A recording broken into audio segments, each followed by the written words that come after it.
everyone, Catherine Jers here. Pronouns are they, them, and theirs. I am a professional psychic, and I am also a professional brow artist. And this channel, Psychic Brows, is where I combine them both. All right, so now we're gonna get into this week's series. And this week's series is all about being a psychic in a non-psychic job.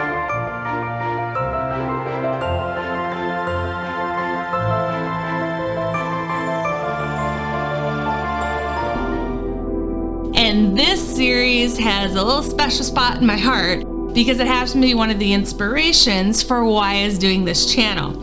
Trying to bring balance into my non-psychic world with my psychic world and trying to figure out a way to maneuver all these things together.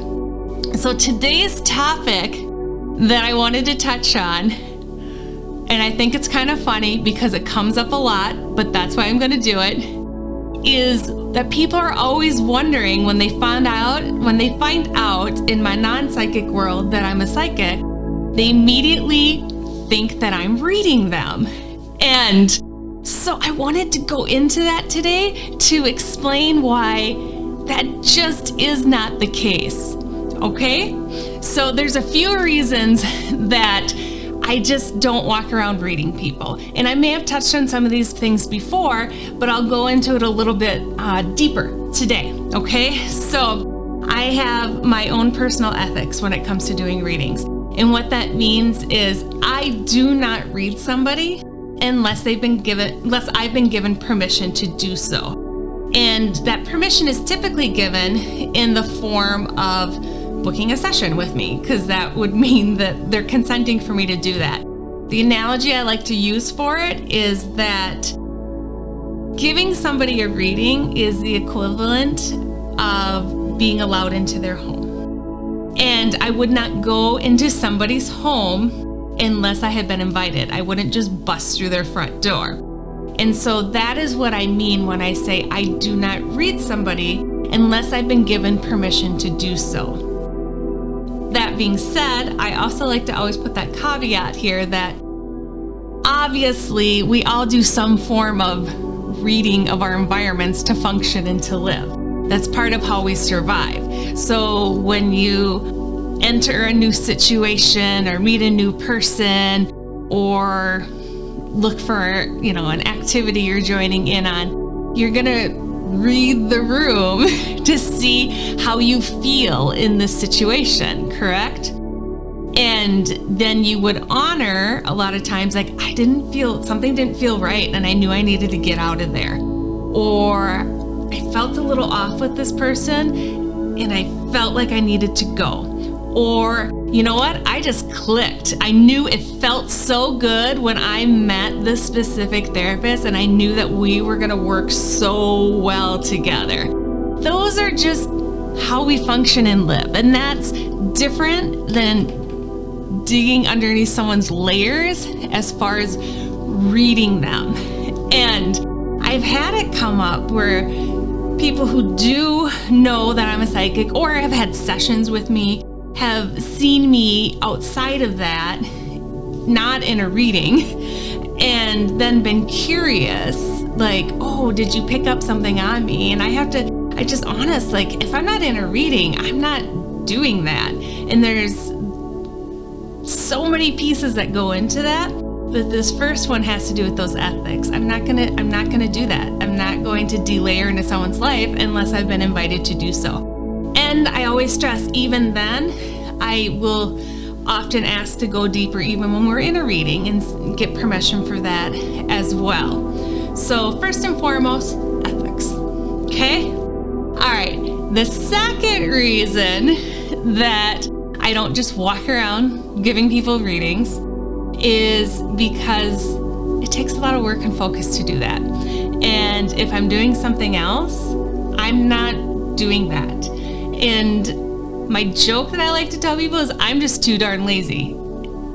I'm not gonna do anything like that more than I have to. So, and I say that being silly. All right, another reason that I'm not just randomly reading people when I'm not in an official reading session, because quite frankly, it takes a lot of work and focus for me to do that. And to multitask something like styling someone's brows with also giving them an actual official reading is not something that I can layer and do well, okay?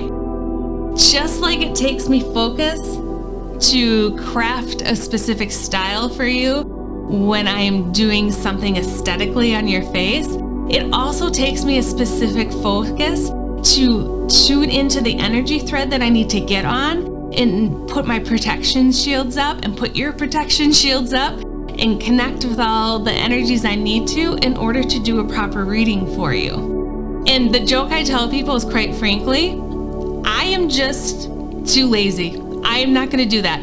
No more so that I expect that someone that lives in my neighborhood that does some form of a job like a car mechanic is just going to randomly stop at my driveway and change the oil in my vehicle for me just because they can.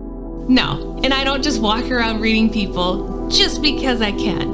And in addition to that, I can also say this. In regards to the boundaries and having permission to do so, in regards to this of having the time and the focus to be able to, really direct on what I'm doing, you're not a vulnerable entity in this as well. So even if somebody didn't adhere to the way I adhere to that with my own personal rules of having permission, or maybe for them it isn't a lot of work to multitask and do it. Even if somebody chose to do that, you are not just some powerless being that has to allow that to happen. And so I think it's important to take that out of it. You can put your own shields up and block someone. That's why when someone books a reading and they're challenging, they're doing it to challenge and to possibly sometimes prove you wrong. That's why a reading can sometimes not be so awesome, because you told me to come over, but you're not unlocking your door. You're not letting me in your home. I can't really partake in your company if you're not letting me in the house. And so, but that is your power to do that. So even if it's not me you're encountering, you can still have control over it. And you can put your shields up. And you can block others from coming in. And I will be quite honest, I very much do that just myself. When I'm out and about, I put those shields up. So there you go. So my third thing I like to touch on about why I'm just not always reading you. I don't know how to say this other than I don't care to. I just don't. You are an entirely special being, and your life is incredibly intricate and layered and important for you. I only have so much real estate in my head to function with my own life. I don't want to take everyone else's life in it as well, okay? I have personally never been someone that's been fascinated or intrigued or entertained by like celebrity type of lifestyle or the rich and famous or whatever it is. It's never been a part of me for the most part. And so things that some may find as just interesting or entertaining, I don't. And so I have a joke for everything I do. They're funny to me. They may not be funny to you, but like I said, my joke for this is I only have so much real estate in my head. I don't have room for it. I can barely keep my own stuff straight. So between all of those things, it's just not something that I do. So if somebody is coming into me for an aesthetic service with their brows, which is what I do, that's what I'm doing. If somebody is visiting with me and we're just hanging out, I'm visiting with you. That's what I'm doing. That doesn't mean that it doesn't exist at all for me, but I do put boundaries on it for reasons that are for you and for me. And I'll also admit it's something that I'm learning to find my balance with as well, because I can say in my effort to put those boundaries up really clear and strong, I have at times, I have a lot. I'm working out of it right now. I very often, there we go, let's be accurate and truthful, Catherine. I very often I do things like all or nothing. And so I can put that boundary up, not just with my energy entities beings, but also with the physical beings who are actually around me. Because I'm trying so hard not to cross boundaries. And so that is the thing that I said why I'm excited about this week, because those are the things that I am in the process of learning to, okay, I know how to put the boundary up, but now maybe I can relax it a little bit. And so that I don't miss out on some of the actual physical things that are going on around me in the moment, and the people, specifically the people. So I don't miss out on the people that are around me, because I'm always so concerned with honoring people's privacy and not infringing in their energetic space.